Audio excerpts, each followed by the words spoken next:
So for this method, the analytes are the organic pollutants found within the industrial wastewater samples. The EPA does provide a list of the analytes that may be analyzed using this method. These target analytes are classified into 3 different tables, which you see on the side. Fortunately, the list is very, very long, so we will not get over, but you should know there are different classifications for the analytes. So for this method,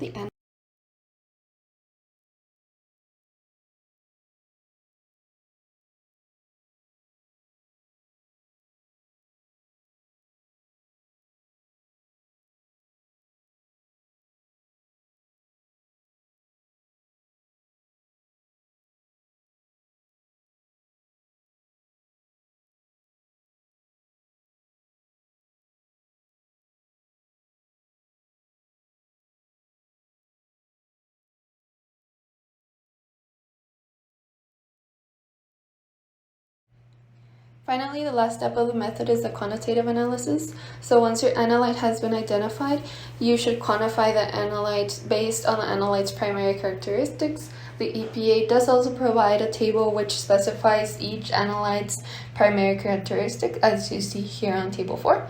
And for your final report, you should not only include the primary characteristic, but also the retention time and the relative abundance of the characteristic masses for each analyte, as you see in table 2 towards your right, and that should be included in your final report for your findings. Finally,